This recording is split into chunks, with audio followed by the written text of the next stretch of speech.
Right now, I'd like to introduce our next speaker, Bryan Caplan. He's an associate professor of economics at George Mason University and the author of The Myth of the Rational Voter: Why Democracies Choose Bad Policies.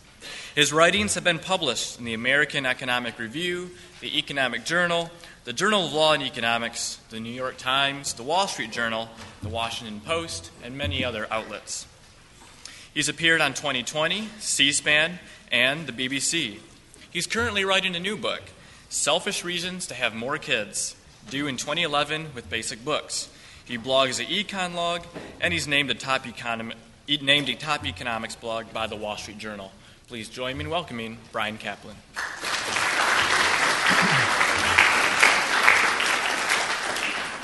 Thanks very much for having me. All right, education is one of what I call the Holy Trinity. The other two being healthcare and the environment. These are these are goods where virtually everyone agrees that we should have more, and virtually everyone agrees that we should have better. And so a politician who values his job does not go in front of a national audience and say, we are spending too much money on education. Enough is enough. Good enough. It's fine the way it is. Right, a few years ago, there was a headline in The Onion to the effect of President Bush says that we should discontinue low-yield, high-risk investment in nation's youth. And it is yes, in case you don't know, The Onion is a humor newspaper, right? If you have not heard of The Onion, it's very funny, at least to many of us. So, and this headline was so absurd to most people that you could just put it there, and I was reading and saying, well, maybe it is low-yield, high-risk investment, and so maybe we should do less of it.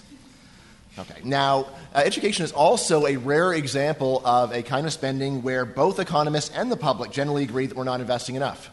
Right? So in my last lecture, I'm going to talk about all the ways that economists and the public disagree, and they are very many and very inconsistent.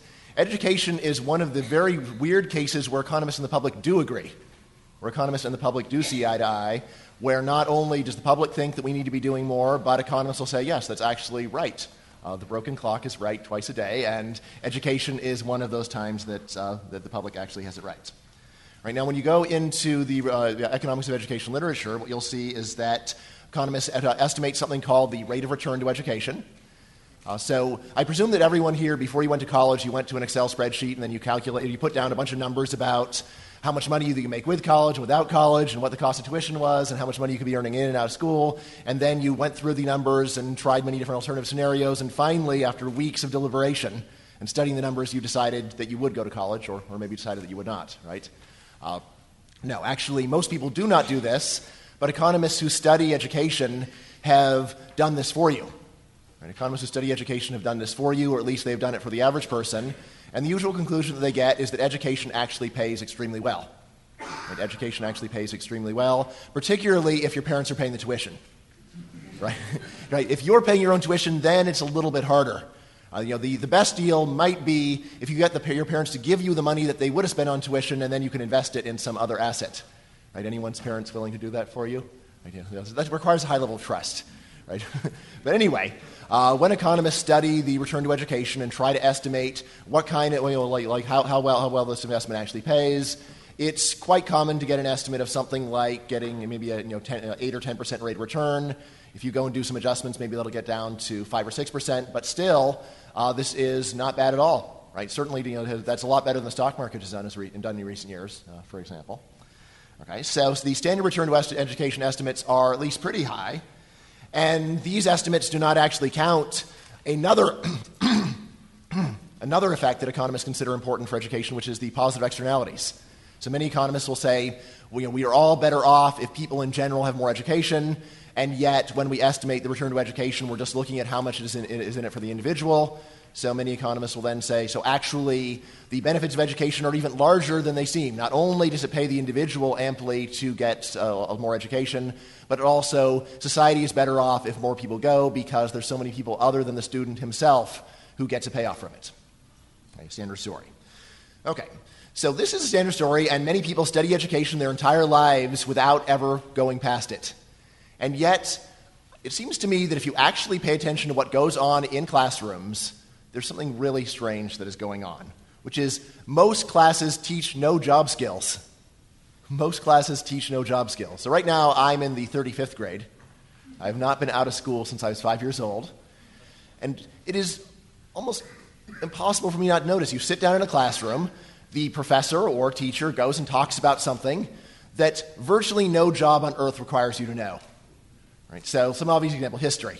Right? What jobs require knowledge of history? Let's see, history teacher, history professor, writer of history books, and then, all right, what else? A politician? No, you probably could be a politician without knowing much history, knowing very little. And after that, well, I can't think of any job that really requires knowledge of history, and yet how many years did you sit in a classroom hearing about history? A very great number. If you're anything like mine, I don't know, maybe 8 years of coursework studying history at least. All right, and then start going down the list of other subjects that you are expected to learn. So foreign languages.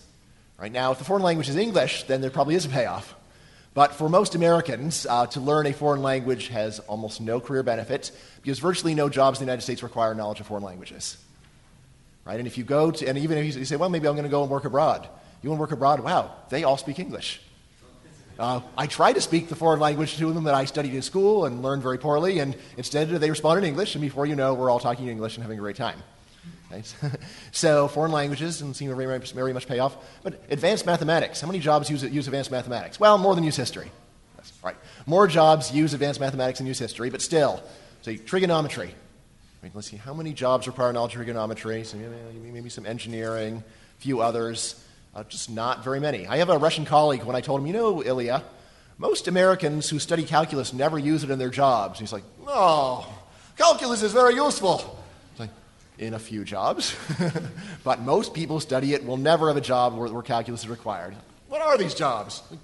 Like almost all of them. Tell me the ones where you do use calculus. They're very rare. Okay. Right, and you go down the list. Other classes you may have in college. Philosophy. Right, philosophy, where let's see, a philosophy professor. You might use the job. Let's see, philosophy high school teacher. If there were high schools that had high school philosophy courses, and I guess there may be a few. And after that, what are you going to be, like popular philosopher? Okay, so yeah, not a lot of jobs that use that. And even when you look at subjects that on the surface appear very useful, it's striking how much time you spend doing things that are not useful in those courses. So you take English, you study English. English is useful. And then what do you study in English? Shakespeare. We study the English language that existed many hundreds of years ago, as it is not used any longer. All right. So, and what exactly is the point of that? It's like, well, if you learn how they conjugated verbs in Elizabethan England, then you truly understand your own language and will be better at conjugating. Yes, either that or maybe you should study conjugation of actual current English. Maybe that would be a better way of learning the subject at hand. All right, so, and then when I look at, say, kindergarten, and then, wow, they teach art. Yes, my kids are very depressed because they're not very good at art. And I say, you know what? I'm going to let you in on a secret. You don't need to know art. You can live a very full life without being good at drawing. I say, take me.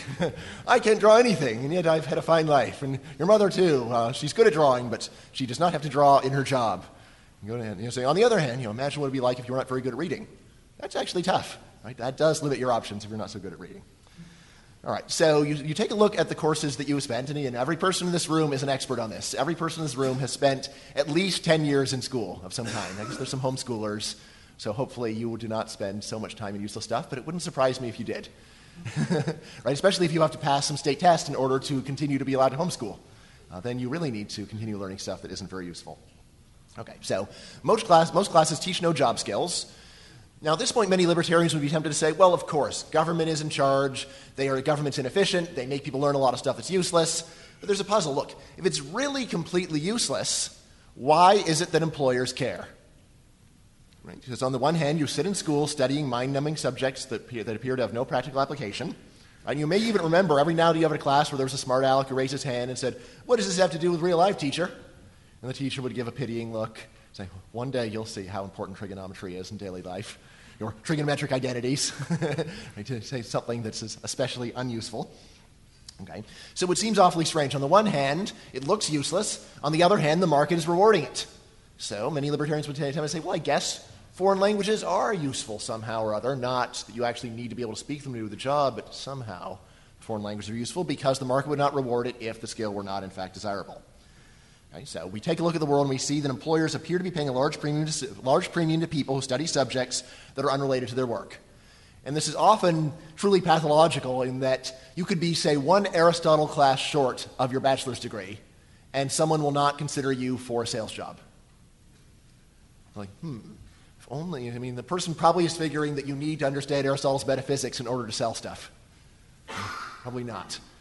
So what are they thinking, actually? Why is it an employer would say, look, the guy didn't finish, or one Aristotle class short, and this job absolutely requires knowledge of the Nicomachean Ethics. If you don't know that, if you don't know Aristotle's definition of virtue, there's no way that you can go and sell computing supplies. It just can't be done. Right? Seems odd. All right, so on the one hand, we have the puzzle of schools appear to be teaching a lot of things which are not actually useful in any job or very few jobs. On the other hand, employers care, even though what you learn in school appears to not be useful in the job. Okay, and presumably, if you get a job and then you realize, my God, what am I going to do? I got good grades, but I didn't actually really learn the material. Uh-oh. And now, how am I going to be able to do this job that I've been hired for? And then I don't actually need to know that stuff. All right. So you put all this together and wonder what's going on, and it's not that easy to explain at first, but it turns out that in economics there is a very easy, simple model that accounts for all these facts.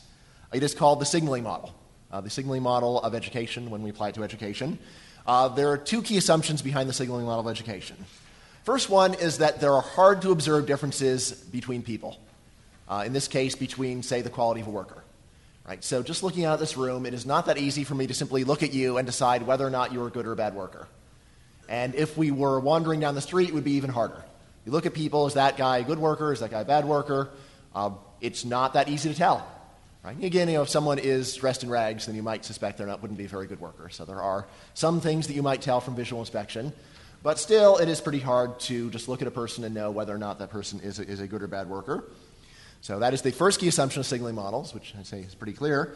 But the second assumption, and this is the crucial one, is that the actual real differences in quality of workers have to correlate with the cost of an observable activity, correlate with the cost of an observable activity. Okay, so there has to be some tendency for people who are better at something to have a lower cost at doing something that is observable. Okay, and then if you see that some people are doing more of that costly observable thing than others, you can infer that the person that is doing more of that costly observable thing is probably a better worker than a person who is not doing it or a person who's doing less. Okay, so in the case of education, this would say, for example, that maybe there are workers who are smart and there are workers who are not so smart. Okay? Now, if you were to just go and look at them, you might have trouble deciding whether or not the worker is smart or not smart. So, one way they might be able to signal or to show to you how smart they are is by going and studying a bunch of subjects that have no actual practical relevance. Then they get some grades in those subjects. Then you show the grades to the employer, and the employer says, aha, this person got A's in a bunch of subjects. They may not seem very related to this job, but I know that people who get good grades tend to be smart, and smart workers tend to be good. So I will reward this person for having done well in all these courses, even though you don't need to know any of the material in these courses in order to do this job. Right, so that is one signaling story you might have. A similar one would be maybe that education shows whether or not you are disciplined and hardworking. Right, so anybody here know someone who is incredibly smart who either didn't go to college or dropped out? Yes, I know some people like that. What's wrong with them? What is their problem? Yes, I actually had a very good friend at Berkeley who was genius level IQ, and on things that he was interested in, he was extremely motivated. Right, so he wrote in high school what were called shareware games in those days. I don't know, they still have shareware. So he went and posted, he went and wrote video games. He posted them on the early version of the internet and requested that people voluntarily send them $25 if they liked his game. Every day he would get about 4 checks in the mail. Right, so this is like 1989. So this is a lot of money that he's getting, and you can imagine all the people who weren't paying him. So people liked his games. Was very very smart, and yet he failed out after a year. And only that, he failed peace and conflict studies, which is known at Berkeley as being about the easiest course that you can have. You just write what you feel about peace and conflict. And as long as your feelings are critical or negative, you know that you are going to at least get a C in the course. If you say, I feel that war is very beautiful, then you might be in trouble. But how is it that he managed to fail peace and conflict studies? He refused to go to the final exam. It wasn't that he forgot, he refused to go. Why did he refuse to go? Because he thought the class was stupid. Okay. All right, and then after this, he wound up getting a very good job at a computer firm, but he was never a very good employee. because the attitude that he took with him in school was, or that he had with him in school was also one that he took with him to the job. So he might, the boss might say, look, we're moving on to a new project here. The other one, we're canceling it. It's not working out. He said, no, I'm not moving on to a new project. I'm going to finish the one I started. That's the one that interests me. This is a job. So you're being paid to do things that might not interest you so much or might not be your first choice. Right? So he bounced around from job to job, right, as a result of this. Okay, so and education then might signal that you're hardworking or conscientious. So if you're lazy, if you find sitting down and doing something that's boring for many hours to be a pain, that might, then you are not as likely to go as far in school. Education might just signal conformity and obedience. Might just signal that you are willing to endure terrible boredom for many, many years, right? And then an employer says, you know what? I'm looking for someone with that skill. I'm looking for someone who is good at enduring boredom. Because you know what? This job is not Disneyland. This is not a fun job. This is a work job. This is a tough job where you repeatedly do a bunch of things that no one would do for free. And if you manage to get through all those years of school with good grades, then you probably are able to do that. Okay. All right. Now, in the signaling model, employers might pay workers a lot to show their stuff, even if the display itself is wasteful. Right? Wasteful in what sense? Wasteful in the sense is the employer does not directly care about it. He only cares about what you show via doing this wasteful thing. Okay? So if the way that you show your stuff is by, say, studying Aristotle, and you get an A in Aristotle, the employer says, hey, this guy showed that he is smart. Right? It's not easy to read Aristotle. Show that he's hardworking, managed to get through the course. Shows that he's willing to do something that many consider boring. No offense to some Aristotle fans in the room. Yes, I don't find him boring, but no, I mean, I guess he's not the most exciting guy either. But I did voluntarily read several books by Aristotle, but not in the last 10 years. All right, so employers might voluntarily reward workers for showing their stuff, right? Even if the stuff that you show is of no direct interest to them. Right? Even if the stuff is of no direct interest to them, they might pay you tens of thousands of dollars extra per year simply because you have demonstrated a certain talent. Okay? Now, to understand what the signaling model is saying, think back to all the arrogant teachers you ever had, which is a lot of them. Right? It's one of the main returns of being a teacher, is the right to be arrogant and to look down on people. Right? So that's what I noticed. So if you think back to to some of your arrogant teachers, they probably gave you the lecture of, look, you show up here a lump of human clay. You're nothing. You're just a potential. You're just a piece of clay. And what do? I mold you into a beautiful sculpture.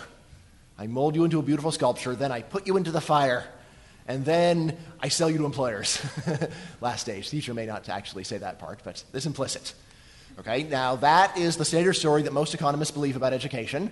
Students show up as mere potential. They show up as clay. The teacher shapes them into something that the market desires, and then they put them in the kiln. They stay that way, and then employers like you. Okay, the signaling model is a very different story. According to the signaling model, you arrive as a fully formed sculpture. Right, in the extreme version of the signaling model, you arrive as a fully formed sculpture. However beautiful a sculpture you will ever be, you are already when you show up at class. And what does your teacher do? He puts a sticker on you. Puts a sticker on you saying beautiful or not so beautiful, like really ugly. Your teacher puts a label on you. Right? That is what the point of school is. It's not to change people, but to label them. All right. Now, of course, when you think about it more, you say, well, look, it's not like 100% of the courses that you spend in school are ones that are not valued by employers, and that's absolutely right. Right? So sometimes when I'm speaking, I make it sound like I think that education is 100% signaling. Now, even I don't think that. I guess there are some useful skills that are taught in schools. As I said, most classes, or at least a lot of classes, do not teach useful skills. Some do. Right? Reading and writing is genuinely useful. Right? Many kinds of math are genuinely useful. There's a few other subjects that you may have taken at some point that have some practical application. Okay? So if you've ever taken computer science, or how about driver's ed? Driver's ed actually is kind of useful. Maybe not. Well, actually, there are plenty of jobs that use driver's ed. Right? Any job where you have to drive a car, in a sense, uses driver's ed. All right, so I'm not saying then that 100% of all education is signaling, but I am saying that a high fraction of it is. A high fraction of it is signaling. Right? Because, of course, if a job requires reading and writing and you don't have very good reading and writing, then you don't need any big theory about why employers are not hiring you when you don't know how to read and write. But you do need some kind of story about why they don't want to hire you when you've missed an Aristotle class. Right? That's a bit odd. Okay, so who cares about all this? What difference does it make? What difference does it make? Okay, well, selfishly speaking, it doesn't make any difference at all, which is the beauty of the model. All right, so you can go your whole life trying to do well in school without ever wondering what the point is. Right? Why do you ever need to know what the point is? All you need to know for practical purposes is that if you go and get some additional years of education, employers will pay you extra money. The end. Doesn't matter why. Right? The only reason you would need to know is, first of all, out of intellectual curiosity. Like if you ever were in a class and saying, this is so boring and pointless, why am I here? And the signaling model is there to say, this is why you're here. You're here because you need to show your abilities. You need to go and show off your abilities because they're hard for employers to observe. So the easiest way for you to go and show people you have these abilities is sit here and suffer for years. That's the answer. All right. So selfishly speaking, it doesn't really matter why you're in school as long as you know that you get paid for doing it. You can go ahead and do it, and that's fine. Right? And again, employers don't even need to really understand the story. All that employers need to know is when they go and hire someone who did badly in school, that they are not worth a high salary to them. If an employer knows that, say, look, once I hired a guy who had all Fs and he was a terrible employee, I'm never doing that again. And you say, yeah, but why? He had Fs in a bunch of subjects that were relevant to real life. Employer doesn't need to really wonder about that. Whatever. I don't know why. All I know is I'm not doing that again because I lost money. Right? So the students don't need to understand, and employers don't need to understand in order for the model to work. So who does care? Well, someone who's curious. But the other reason why you might want to understand the model is for making education policy. Right? If you're wondering about what kind of education system is a good one, what kind of government policy towards education would be, say, economically efficient or ethically wise, right, or ethically justified, what signaling models imply is that, contrary to economists' usual story, education actually has some big negative externalities. Economists usually talk about positive externalities, like, education reduces crime, education makes people into better citizens, education makes it easier to get people to give you directions that are accurate when you happen to be lost. Right? So economists usually focus on these positive externalities. The signaling model implies that education actually has big negative externalities. Here's the best way to think about it. So, classic story, everyone is sitting down at a concert. You want to see better. What is something that you personally can do as an individual in order to get a better view? Stand up. Therefore, it follows with absolute certainty that if everyone in the concert stands up, everyone can see better. Right? No, wrong. It does not follow. In fact, what happens if everyone stands up, then probably nobody sees better. I guess there's few people who happen to have a really high ratio of leg length to height do benefit. Right, so people with unusually long legs relative to their height actually do benefit if everybody stands up, but their feet still hurt. Okay, so it is not true that because one person who stands up at a concert, that one person can see better. That if everyone stands up, everyone can see better. And what the signaling model is saying is that the same holds for education. One person gets more education, that one person makes more money. Great. Therefore, this is a wonderful thing for government to subsidize. We should always want more and better of it. Wrong. Right? Because if you subsidize it, it's not just the case that one more person is going to get more education. A whole lot of more people are going to get more education. And what is life going to be like if a lot more people have heavily signaled or been encouraged to signal that they are smart, that they're hardworking, that they're conformist, and so on? Well, basically what it means is that if the average person has one more year, what do you need to do to distinguish yourself? You need to get an additional year on top of that. So back in 1945, only about 25% of Americans over the age of 25 finished high school. So back in those days, you could go and introduce your fiancée to your mom as a college graduate. And your mom might say, wow, she's a brilliant girl. As a high school graduate. Did I say college? Yeah, as a high school graduate. Finished high school. Not many people do that. Right, so finishing high school was actually a big deal back in the old days and was a sign that you were at least middle management material. Now, if you were to go around saying, I finished high school, look at me, people would think that was kind of funny. I knew. Depending upon what circles you travel in, but if you went into a corporation and tried to say, look, I finished high school. All right, then. So explain to me the many attractive opportunities you have for me as a high school graduate. Say, well, I will. We have a few, and allow me to show them to you. You might perhaps eventually become a manager of the janitors. Okay, for example, that might be a job that you would be qualified for as a high school graduate. First, of course, you'll need to learn the trade of actually being a janitor. Then we'll consider you for promotion after a few years. Okay, so may not be quite that bad, but still, it is not really considered very impressive that someone has gone to high school anymore because so many more people have finished high school. Right now, the percentage of people over the age of 25 who finish college is about 25%. So now that says something about you. It's not incredibly impressive because 1 in 4 people over the age of 25 has done it, but it still does put you apart from the pack to some degree. But now if you want to really impress people, you need to get an advanced degree. So you get a master's degree, get a PhD. That's what you now need to do in order to show people how great you really are. Okay, so 50 years ago, someone might have been able to be a professor in many schools with only a master's degree. Right? Or they might have actually been able to be hired as an instructor after they finish their undergraduate degree and when they're working on their master's degree. Now that would be extremely rare. Okay, so basically, according to the signaling model, if the government were to say subsidize signaling, the result is that everybody signals more, and then employers, in order to decide who to pick, just increase their standards. Okay, so employers are looking to get people who are in the top 10% to do a job.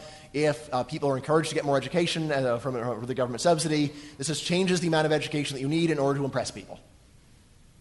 Okay, so another way you can think about it is that in the signaling model, education is, at least to a substantial degree, about jumping through hoops. So what happens if the government encourages people to jump through more hoops? Then, in order to indicate to people that you are a good hoop jumper, you have to jump through additional hoops. You have to spend more and more of your years in school. Okay, so if you ever have the feeling that it's taking me a really long time to start real life, like, go and read in previous centuries, right now, many people would have had almost 10 years on the job. Right now I'm reading The Count of Monte Cristo. And the guy who becomes the Count of Monte Cristo, he's going to be appointed a captain at the age of 20, which people at the time consider a little young, to put a man in charge of a ship.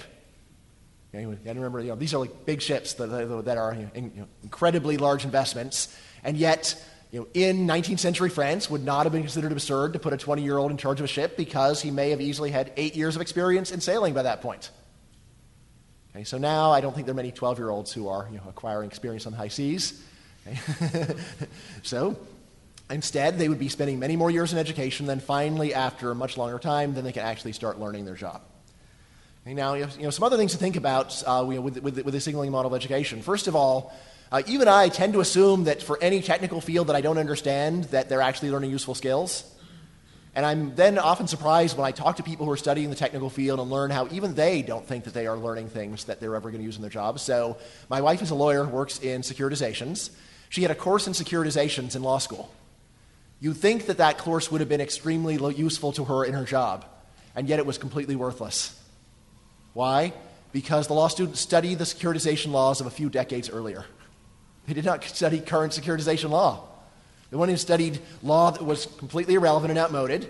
So in fact, what they learned was stuff that not only was it not useful, but they learned a bunch of things that were positively confusing because you learn the laws one way and then you show up and start doing your job and then you assume that the law is the way you heard in school. And they said, no, actually not. Actually, the law is the opposite of that. So you have negative knowledge. If you hadn't taken the course, at least you would have known that you didn't know and would have checked in the book. Now you think you've learned something, you think you know the answer, and it's causing you to make mistakes that you wouldn't have made if you would just realize that you didn't understand the field. Okay, so signaling models imply that education actually has negative externalities. So this could balance out positive externalities.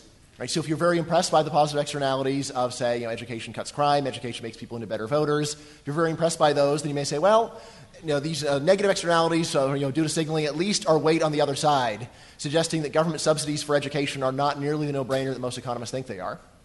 Right? Or you might take the stronger conclusion and say, you know what, I'm not all that convinced by those externalities arguments. Like, how many people who go to college as a result of there being some extra government money for college would have become violent criminals if they didn't go to college? Seems like a pretty small number.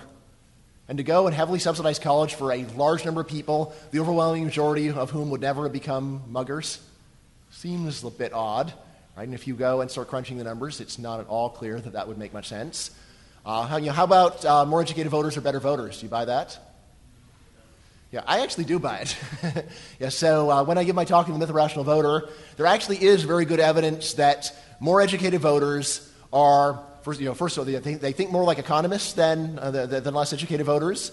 And just to foreshadow this afternoon's talk, they are more libertarian than less educated voters.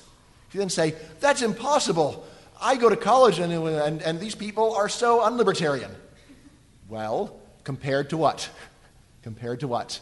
If you go and talk to people who didn't go to college, you might find, wow, I thought the people in college were extremely statist, but at least they don't want to, say, put up a naval blockade of China to keep their goods out of the United States.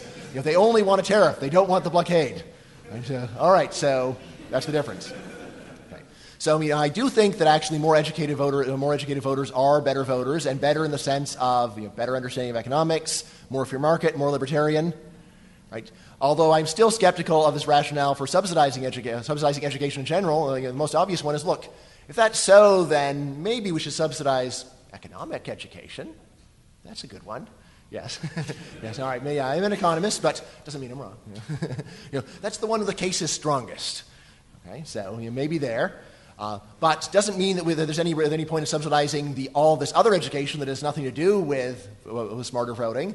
And certainly doesn't mean that we should subsidize education in fields like sociology that make people into worse voters, on average. Okay, so there's that. Okay, so in general, I'll say that I think these externalities, the positive externalities, are overrated. But whatever you think on that, these negative externalities from the signaling model tend to balance them out. And if you don't buy these positive externality stories, or you think that they're exaggerated, then signaling models actually imply that what government is doing is subsidizing waste. Government is encouraging people to do things that are wasteful. Government is basically encouraging people to take perfectly valuable time and spend it sitting in a classroom suffering from boredom. And that's what they're paying. And what would be done instead? Well, people might be out doing something else. So, so in what sense is it wasteful? Well, it's wasteful in the sense that time is money, time is valuable, and the time that people now spend in school reading and studying subjects that are not very interesting and don't have useful job skills, or don't give useful job skills, it's just as time that could have been spent doing something else. Time that could have been spent doing something that, say, contributed to the economy. Or could have been done doing something that's fun. Another possibility. All right, now, a few other things to think about in terms of the signaling model. When people talk about subsidizing education, they often say, look, it's very important that everyone in the country be able to get the best possible education. And when I talk to people like this, I often say, you know what? That's actually already true. The best education in the country is already free. What in the world am I talking about? Well, suppose right now you decide that Princeton offers the best education in the United States, and you would like to start attending Princeton. You can do it right now for free. Just drive up to New Jersey and start going to classes. No one will stop you. No one will ever ask for a card. No one will ever ask for ID. There might be some question when they start grading your exam and see that you're not on the roster. But if all that you wish to do is to go and learn from the best minds in the country, all you need to do is drive to Princeton, get an apartment, and start attending classes. No problem. Anyone can do it. There's only one little thing that will be missing after 4 years of this free Princeton education. Any record that you were ever a student there. So when you go and apply for a job after this wonderful education that you got for free at Princeton, how well do you think it will work out for you? You go and explain, look, I know I have no diploma. It appears that I've simply been unemployed for the last 4 years. But do not be misled by appearances. Actually, for the last 4 years, I have been studying at Princeton. I have done extremely well in the classes, or would have if I had been graded. And I'm sure that you will now want to reward me for my initiative and my unconventional approach to things. Yes. If you actually ever got an interview, you might get a chance to say this and have people laugh in your face. In all likelihood, you would never get the interview. Right? On the other hand, suppose that someone were offering counterfeit Princeton diplomas where they actually hacked into the Princeton computers and created a record of your existence there, ironclad, 100%, no one will ever discover. Right? In that case, you go and try to interview with a bunch of jobs, and wow, you may find people are interested in me. People are offering to hire me, even though I don't actually know anything. And they interviewed me, and they don't seem to realize I didn't really learn anything at Princeton, since I didn't go. I didn't learn anything there. Okay, so the signaling model also fits this. According to the signaling model, it is much better to have a Princeton diploma with no education than a Princeton education with no diploma. Right? And that's the real world. Right? That is you may have heard of a number of high-profile studies of people who were caught faking their credentials, and they had gotten very far in life. Right? Well, show some initiative anyway. Right. Now I know my dad actually, as an employer, a few times hired people, seemed to have very good credentials, and then noticed they were terrible workers, and then did a little private detective work, and found out that they had faked the resume. So, it's not foolproof. And again, of course, a person who fakes his Princeton education probably is not nearly as good a worker as someone who actually gets it. Right. In fact, someone who fakes an education might have other problems as a worker that might be dishonest or even lazy. It's kind of lazy to fake your education. Right. So there you have it. All right. So what's wrong with the signaling model? Do all economists believe this? No. I'm actually in a small minority of economists who take this seriously. Usually when, over the course of a lunch, I can argue a lot of economists up to maybe 10 or 20% of education is signaling. I think it's more like 80%. Okay, now, in terms of my basic point of if, insofar as education is signaling, subsidizing it, but, government subsidies to it make much less sense. Even a small fraction actually greatly changes what economists call the social rate of return calculation, the benefits that society gets if government invests in it. Right? But I think the actual fraction is a lot higher, just based upon my own experience and from talking with other people. Okay, signaling model is often dismissed, it's dismissed by most economists. And for the most part, what they do is they ignore all the arguments I've given you. They ignore all they don't dispute them. They don't say, no, I use Latin in my lectures. Okay, so people very rarely will actually stick their necks out and just dispute the plain facts of it seems that people spend a lot of time studying things at school that they will never use in their job. Right? Every now and then, the economists will be saying, yeah, that kind of is right, and I'll say, look, and consider this: you're an economics professor. You do use what you learned in school in your job, and this theory is plausible to you. Why? Because what does an economics professor do in his job? He teaches students what he learned when he was a student. So this is what I call academic incest, or career incest. It's where you have a job where you learn something where the job will consist in teaching people the thing that you learned. Okay, so yes, there is that. Right, but even there, even professors will admit that much of the time they spent in school was not very useful in their job, and their job is teaching people the very stuff that they learned. Okay, so if you imagine, how little do people use what we teach them if they aren't economics professors? Right, and many of our students don't become economics professors. In fact, most do not. Even in grad school, most probably don't, but certainly as undergraduates, most don't. So, if other economists aren't willing to just look me in the eye and claim that most people study calculus, use calculus in their jobs, what are they going to say? Well, basically they have a list of what I'll call a priori objections. These are objections that say, look, what you're saying is impossible in theory. Theory does not allow your story to be true. All right, why not? Okay, so the simplest version, which my colleague Tyler Cowan continues to give and to publicize in the blog, even though I've told him how wrong it is many times and he knows better, is, look, if the signaling model were true, employers would simply give an IQ test and save people, say, 10 years of their lives. And since employers don't do this, the signaling model is wrong. Okay, there's several things you can say here. The easiest one is to say, yeah, except that IQ tests are basically illegal for employers to give. So that's one thing you could say. That's an easy answer, although I don't actually find it very convincing because it's so easy to give a fake IQ test, or rather, a disguised true IQ test. Okay, so if you're not allowed to give an IQ test, what do? Well, you want to give an IQ test to firemen, you're not allowed to, so what you say is instead, suppose that you need to go and fit a fire extinguisher into one of these 3 slots. Here's the shape of the fire extinguisher. Here's the shape of the slots. Show me the right slot to put your fire extinguisher into. No, this is not an IQ test. This is a test of fireman skills, which is legal. Okay, that's the kind of stuff you do. Or if you're interviewing with an economic consulting firm like McKinsey Consulting, you'll sit down and they'll spontaneously ask you, estimate the number of golf balls produced in the world per year. Go. And then they listen to what you say. And this is so close to an IQ test, it might as well be an IQ test. It was, no, this is not an IQ test, this is a business consulting test. It's seeing whether a person can figure out an industry from intuition. Yes, and what kind of people are good at figuring things out from intuition? Smart people are. Right, what people are not so good at figuring out things from intuition? Not so smart people. Okay.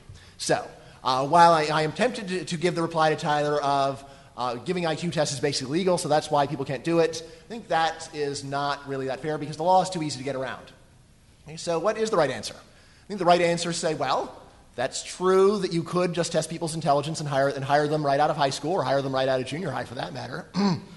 But there is a problem there, which is maybe what this shows isn't that the signaling model is wrong, but that education signals something other than or in addition to intelligence. Right? And let's just go back to that example that I gave you about you happen to know a friend who was a really good student but didn't go to college or dropped out. How would you describe the personality of that friend? How would you? Yeah, nonconformist. Another, there's lots of ways you could put it. You could say lazy, nonconformist, Lack of stick-to-itiveness. There's also more positive adjectives. I don't want to diss these people. The trait personality psychologists would use to describe as saying that education signals conscientiousness. So people who don't have it are not conscientious. But here's the thing: is I don't want all my friends to be highly conscientious. In fact, I like to have some very unconscientious friends. Why? Because the unconscientious ones are the ones who call up at the last minute and say, "Dude, I've got tickets to the concert. Do you want to go?" And the unconscientious ones are the ones who say, "Yeah." The conscientious ones say, "No, I've got to work, got to study." If you have only friends like that, you're bored. Right? So the more neutral way that personality psychologists sometimes describe conscientiousness, they'll say it's orientation towards work versus play. That's a good one, right? Because look, I want to hire people who are oriented towards work, and I want to be friends with people who are oriented towards play. Right? That's good. Okay, so I'd say, something that you learn from Tyler Cowen's IQ test argument is that education is signaling something either other than or in addition to education, or in addition to intelligence. And some of the most obvious candidates here are personality traits like conscientiousness, also conformity, right? Something else. How about signals that you're not too weird? Signals that you're not too weird, right? Which is something that for many jobs is important. You don't want to have some oddball who shows up to a lecture wearing shorts and like a Hawaiian. Well, this isn't quite a Hawaiian shirt, but just for most, I wouldn't hire me if I showed up at an interview like this, right? Because it does give a bad signal about personality. But I figured you wouldn't judge me so superficially, would you?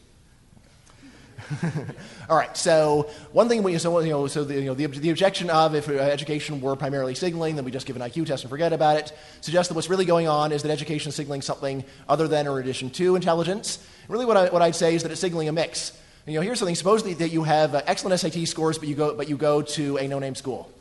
Then you go and apply to graduate school, or you go and apply to a job. Right? What are people to think about you? Well, they see that someone with perfect SAT scores went to Podunk State. Okay, no one here went to Podunk State, did you? No, I don't think it's a real school. Okay, so as an employer, what would you think about this person? Okay, so what inferences would you draw? Say, well, look, this person could have gone to any school in the world, but chose to go to Podunk State. And you say, well, maybe their family just didn't have a lot of money. And they say, well, someone with SAT scores like that can get scholarships to a lot of places, but they didn't. So what's their problem? Well, one is maybe they're lazy. Right? So this is a very, very smart person who basically went to a school where they could get straight A's with zero work. Okay, so what I'll infer then is that not only it's not just that I'll say this person is not as is say average in conscientiousness. When you see that a very smart person went to an easy school, you generally infer that they're actually below average in conscientiousness because they could have gone to a much better place and wouldn't have needed to work very hard, and the fact they didn't shows that they have something wrong with them anyway, probably. Of course, all of this is just statistical inference, which if that bothers you, well, that's the way the world works. Right? Employers don't go and look into your soul and judge you as an individual. They learn what they can and then go based on statistics. Even if they don't admit it, that's what they do. They may say they're judging everyone as an individual, but that's legally safer. Okay. Now, another objection that you get from a lot of people is, look, this is the favorite one of teachers. So yes, it is true that I don't teach any specific thing that students will ever use. All right, that's true. All right, you caught me. Fortunately, however, I teach something much more important than any specific historical fact. I teach people how to think. People in my class may not remember history, but they learn how to learn. Okay? Teachers love this argument. Because it makes even the most useless teacher feel very important. And it's true that I didn't shape them into historians. I shaped them into thinking beings. Okay? This is a great story. It's very flattering to the egos of many teachers, but is it true? Okay, well, it turns out that in the field of educational psychology, this claim has been tested for over a century. And it's just almost completely wrong. It started off with a psychologist named Thorndike, who was sick and tired of hearing everyone tell him about how learning Latin builds mental muscles, an argument that had been made for centuries to justify teaching a dead language. So Thorndike did an experiment where he looked at students who had been assigned to Latin versus ones that were not assigned to Latin, and saw did the students who had been assigned to Latin do any better in their non-Latin courses. And they did not. Okay, so this was just an early experiment, probably wouldn't be up to modern standards, but it did inspire a large modern literature. And the punchline in this literature, which is known as transfer of learning, is that learning is extremely specific. There's almost no evidence that anyone learns how to learn. There's almost no evidence that you can teach thinking skills. At best, what people learn is the specific material that you teach them. Right? And if there's another subject that is very closely related to it, then that may help them. So learning, say, Spanish may help you learn Italian a little bit. Well, even not that much. But learning Latin does not help you learn math, does not help you learn English, does not, let's see, very little anyway, very, very little. English is quite a bit further from Latin. Does not help you learn science, does not help you in almost any of the other subjects that you'll ever encounter, and in general does not help you to be a better worker. Okay, so in this literature, two things worth pointing out. First of all, the people this is the field of educational psychology. These people are very heavily biased ideologically in favor of the view that learning how to learn exists. Or if you're in the field of educational psychology, you're an academic. First of all, as an academic, you would definitely like the idea that teachers have very deep impacts on their students. And certainly when you're studying education, you would like this idea very much. And yet they just have not been able to escape from the data saying that this is simply not true. Right? So the debate within educational psychology is between the people who say there's no such thing as learning how to learn, and there never will be, and people say there's no such thing as learning how to learn, but maybe could find it. Okay, so that is pretty much the range of debate. In terms of whether or not the signaling model of education describes the real world, it doesn't matter which side is right. So you say, look, in terms of understanding what's going on right now is not learning, and people are not learning how to learn because it basically just doesn't happen. And it's so rare that you don't see it in the data. Okay. All right, so signaling models have been widely dismissed on these a priori grounds, but when you look further at the facts, the a priori objections are just poorly thought out or often just do not have the data behind them. Okay? But signaling models do explain some otherwise very puzzling facts. Okay? And the a priori objections really only apply to the very simplest, to the most simple-minded versions of theory. When you go and extend the theory to consider that people may be signaling multiple traits, and you bring in additional evidence from educational psychology about whether or not there really is such a thing as learning how to learn, to what extent is it real. It turns out the a priori theories really don't hold water, and there is almost no reason to reject the signaling model other than it would wind up making a lot of teachers feel like their lives are not nearly as meaningful as they thought, but tough luck. Okay, so I think I'll stop here and take questions. Yes? One of your early arguments was that there is a gap between what we are taught in school and what the market between what we are taught and the skills needed for our job. So this gap is filled by education reform, would it still be, would you agree to subsidies, government subsidies to education? Yes, actually, yes. So what does this actually mean in terms of policy? Right? So very often when I talk to people people from the media about this, so look, here is the very most basic implication of signaling models. Stop subsidizing signaling. Okay, so the most obvious implication of signaling models is spend less on education. Right, so it basically winds up taking this education, this item in the Holy Trinity, and saying we're not going to worship this item anymore. Saying, look, we do spend too much money on education. Right? And while it's true that we could make education better, the signaling model says that it would be even better to just do less. Right? So while if you could actually wind up teaching some useful job skills during school hours, that would be better than not doing it. But it would be even better if you were to just say turn people out into the workforce a couple years earlier. Okay, so in terms of the basic implications, cutting subsidies, encouraging education less is the most basic implication of it. What if we were to say completely privatize education? I'll say I think there would still be a signaling issue, right? There would still be a signaling issue. Right now, private education does signaling as well. My main thing in terms of policy there is say, look, right now government has messed up education a lot by encouraging it so much. Probably the safest alternative is just to have government get out of it entirely, right? But yes, you may not like to hear this, but the straightforward implication of the signaling model is that the most efficient policy would actually be taxing education, actively discouraging education. Right? I don't think that's going to happen, and I think that all things considered, would be a bad idea because government would wind up, say, taxing useful education as well, and just government has done such a bad job of it. It would be better if government were to get out entirely. Right? But I don't think that education reform per se would wind up solving the problem that people will go and spend a lot of time showing off. But encouraging education less would reduce the problem. Encouraging education less would reduce this problem, and I think that's probably about the best thing that we can hope for. So, just let me put it this way.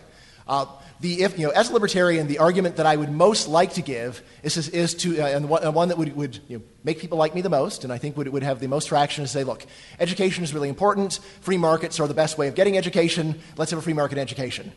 I'd like to give that argument, but I don't think it's true. I think the real story is that even a free market education would encourage people to spend a lot of time showing off. And even in a free market education, there'll be a problem with people getting too much education, right? So what I'll say as a libertarian is free market education is much better than what we have, certainly, and is probably probably all things considered is the best alternative. But in order to be truthful, I also have to say something that people don't like, which is that education is not all that it's cracked up to be. Yes. Yeah. I mean, I'll just sure, follow up. Sure. If you encourage people spending more time on the working, wouldn't that lead to child labor? Yeah, well, yes, it would. But what's so bad about child labor? I had a job as a kid; it wasn't bad.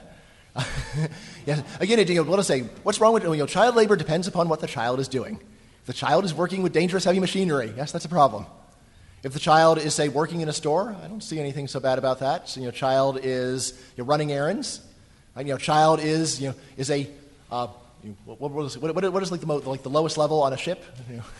Child has his parents work on a ship and the child has a job there. I don't see anything so bad about that. I think that while when we think about child labor, we think about kids doing very hard, dangerous jobs, and certainly I wouldn't want my kids doing it. And modern societies are very unlikely; parents are very unlikely to do that. But I do think that it would be a better world if most people started their jobs much earlier. Another question I often get asked is, so what about vocational education? Would you support that? Well, what I'd say is, for government to subsidize vocational education, if it is genuinely vocational, is less wasteful than subsidizing what it does. So that's my ringing endorsement of vocational education.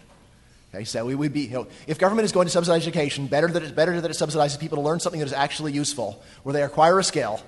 Even though I will say that it would be better if we left vocational education up to the market, but still, if government were either to say we're going to subsidize studying Aristotle or studying mechanics, at least at the end of studying mechanics, you have a mechanic maybe.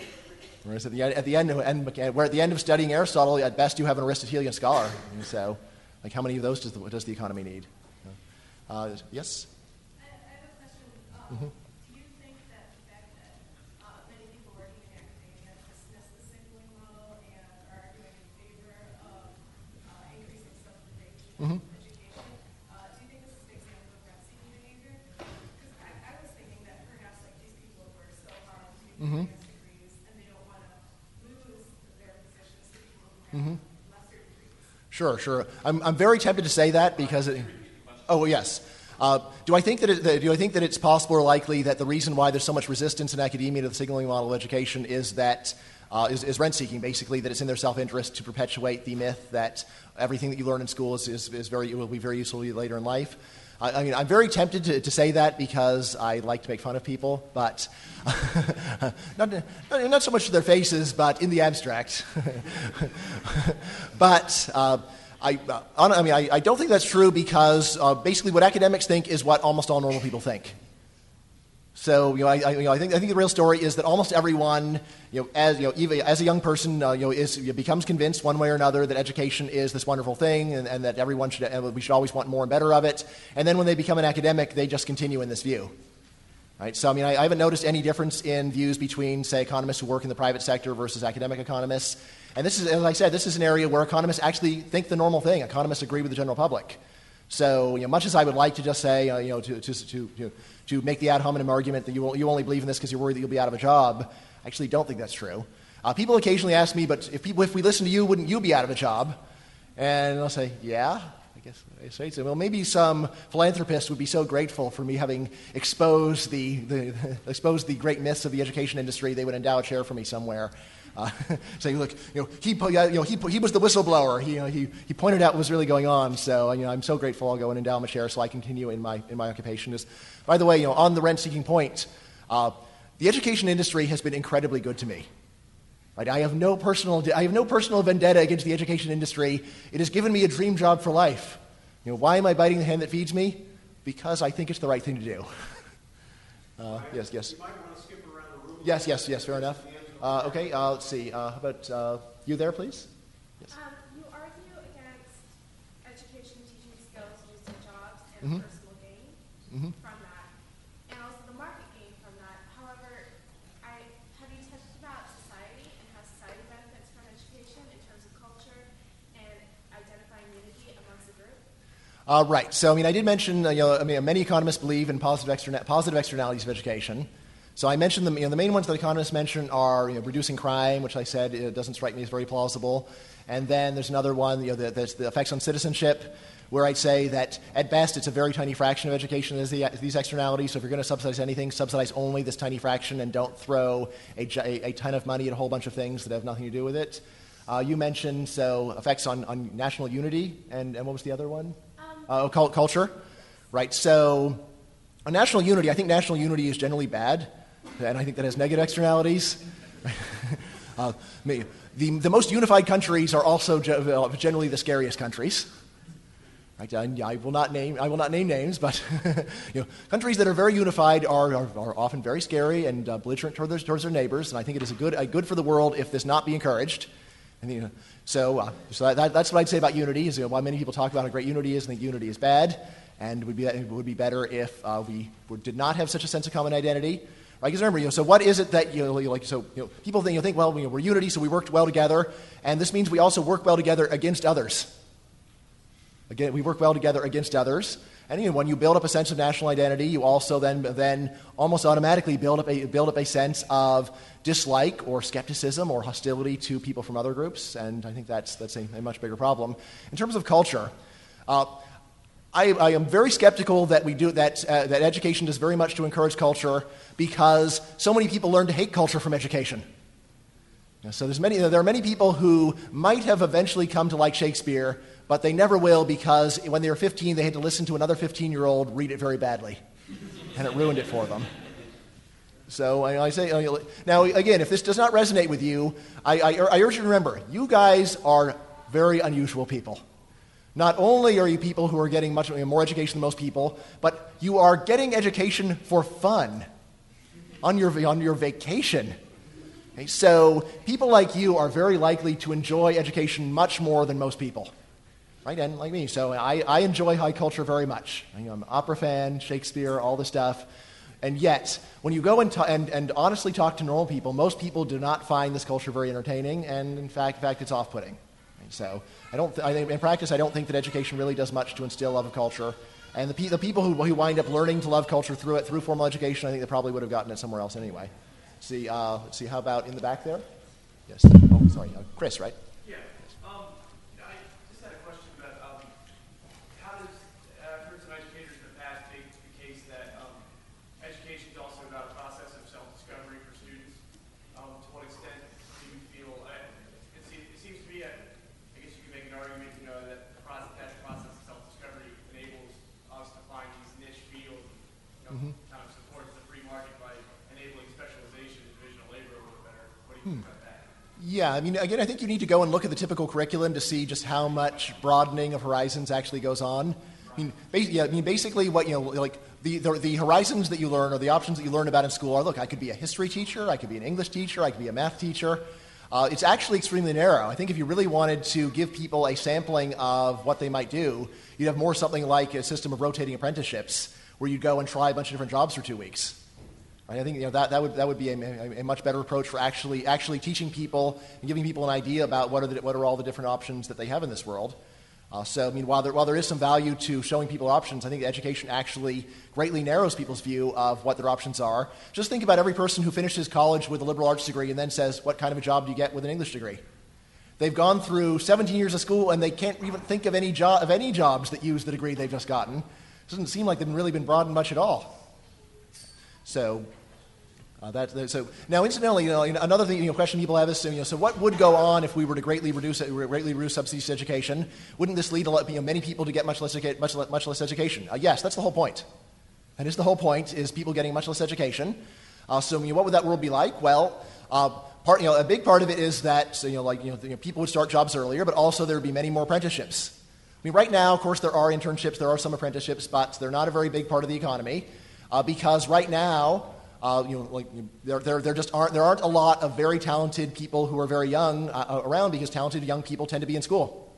Okay? So basically, I think what would happen, the way the market would respond, having a lot of talented young people out there, is there'd be a big expansion of apprenticeships where you just go and work for reduced or low wages for more years when you were, say, 18 or 20, and then you'd wind up learning skills and broadening your horizons on the job rather than in a classroom, which does it pretty poorly.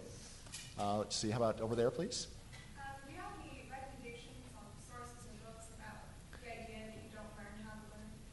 Let's see. There's a book called Transfer of Learning, which is a pretty good summary of the literature. And if you email me, I have another list of it. Or again, if you just Google, go to Google Scholar and Google Transfer of Learning, in quotes, and you will get an enormous literature on the subject. Yes. Let's see. How about you there, please? I was just looking at if we adopted such a model, which is saying we look at the market, the labor market. In the long run, I was just looking at it like, in the long run, the labor markets will bring us back the same way because businesses prefer to hire people that can adopt and can do multiple things. And so I was thinking in the long run, how does that affect the labor market? And then in the long run, how will business make choices? Because yes, we get subsidized education from the government.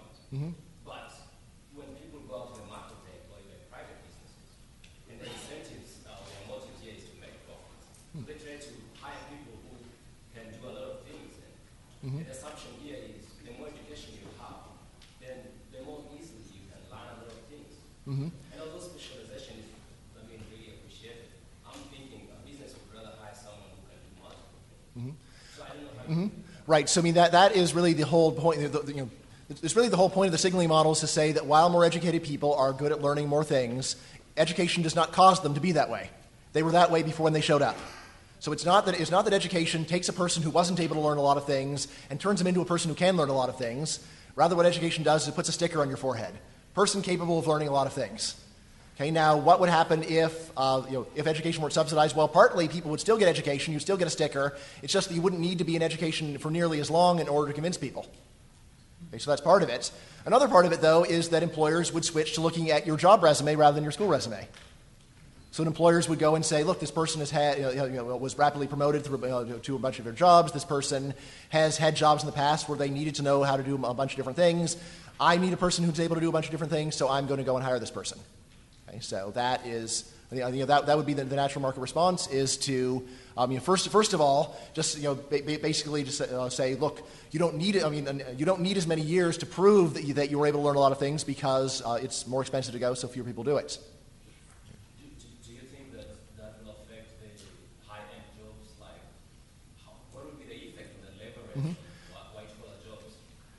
I don't think there'd be much effect at all. I do think that it would make the system more meritocratic in that a person who was not, say didn't have the connections to get into Harvard might still be able to go and get an apprenticeship and work their way up, whereas right now there are many jobs where if you don't have the right educational background, you just can't make it. So I think it would actually be one where it would be based more upon individual merit rather than just whether or not you wind up going to the right school. Let's see. How about you there, please? I'm wondering what you perceive your argument to mean for the proliferation and exchange of ideas, like the advancement of societies with, learning of philosophy or economics, things like that, rather than just going into the trade specifically. I'd say that, the overwhelming majority of students don't contribute anything to ideas. Most of them forget what they learn in class almost immediately. So they certainly don't advance the fields that they're in. In terms of what would happen to the progress of these fields in general, I don't actually think there'd be very much effect. I mean, there would still be your elite private universities, which still have a ton of money even after their endowments have fallen. There's still plenty of places for very talented people to work on ideas their whole lives. I think the main effect would just be that at the lower tail, so the vast majority of professors who don't do any research and don't make much contribution, they would wind up getting other jobs. Which again, that might include me. So, but still. In terms of what is best for the world overall, I think that would actually be very useful in terms of releasing people of high but not stellar talent, to doing other things. Let's see, I guess in the back over there, please. What method, if you don't believe that teachers actually influence your thought process, do you believe that somebody develops a thought process and a rational thought process? Is that completely self-taught, or is that taken from the environment in which that they're part of socially? I mean. So let's see. I mean, I have a big interest in twin adoption research. So first of all, a lot of what's going on is genetic, and then there's a lot, but genes are very far from explaining everything. So what explains the rest? Well, here's the thing. Usually, when so you look at genes, genes explain a lot, and then you look at everything else. In general, when you test any other specific explanation of what's going on, that specific explanation doesn't work. So there's a big question mark for what's going on. And so far, the existing theories have done pretty poorly. So even identical twins are not the same, and say that their intelligence or their critical thinking. And in terms of why they're different, it's not that easy to say. But I will say is I don't think there's very little evidence that school is instilling much in the way of critical thinking. Let's see. Yes, over in the back there, please. I'm actually an English major. Let's see. Actually, I'll do the person behind you and then you, please. Yes. How would you advise your own children? Well, I'm sorry, I didn't hear you. How would you advise your own children? How would I advise my own children? And also, how do I advise students? Yes, very often after I give this whole lecture to a journalist, they'll say, "So then, why did you get a PhD?" And I'll say, "Have you understood nothing that I've said?" Yes, look, the reason I got a PhD is in order to have the job that I want to have, I had to have a PhD. That's why I have a PhD. If I did not have a PhD, I could not have become a professor. So, in terms of advising my own children, I would say, look, let's see, what jobs are you interested in doing? Well, if you're interested in doing those jobs, this is the kind of educational signaling you're going to have to do. So the point of the signaling model is not to say, drop out of school, school does nothing for you. The point is to say that school does something for you, but it does not do anything for society, or does very little for society. Okay? So, again, just to be clear, I often rhetorically exaggerate and say school does nothing for you, for your skills. It definitely does something, just a lot less than people think. What I really should say is that a large fraction of the time that you spend in school does not actually give you skills. And again, just another way of understanding the negative externality. So, if education increases productivity, then it is entirely possible for everyone to get more education and everyone to make more money. Right? So why? Because if education increases productivity, people produce more stuff, and that makes it possible for people to earn more stuff. On the other hand, though, insofar as education is signaling, education is basically redistributive.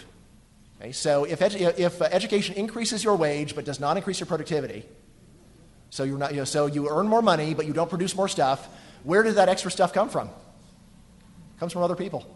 It comes from other people who look bad, look a little bit worse now compared to you.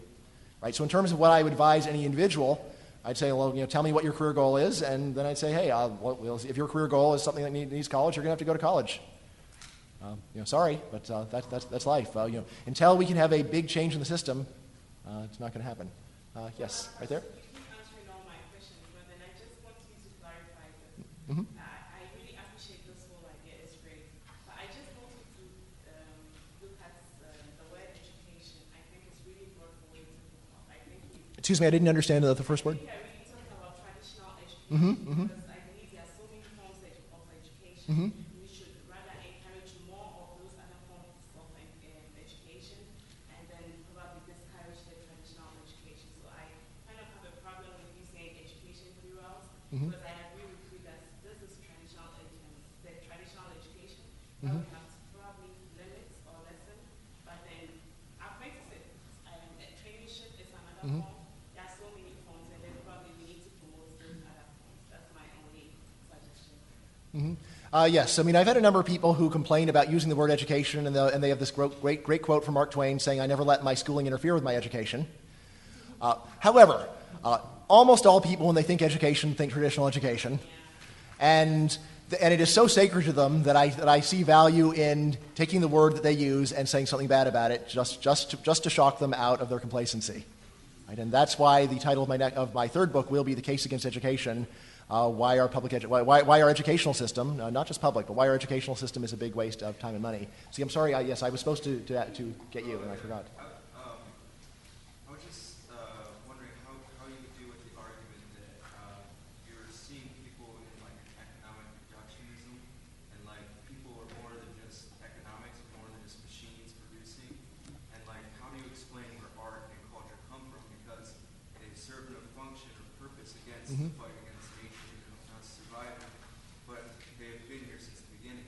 And what are we supposed to do with them if we're just, these economic reductionist machines? What I say there is that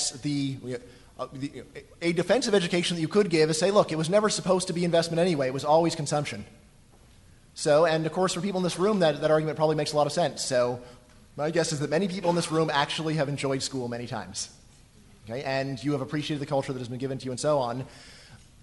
My main reply there is to say it is not consumption for most people. Most people find school extremely painful, tedious, and boring. And the culture and art that you might enjoy in school, most people don't enjoy.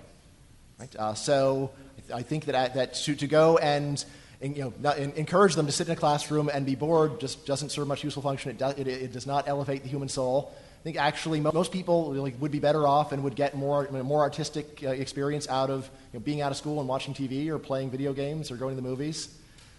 Again, for most people, I like high culture personally, but to imagine, but I would never say most people we should go and subsidize opera tickets to get more people to go because it's good because it's so part of the human experience. Not for most people. Most people just hate opera. There's nothing you can do about it.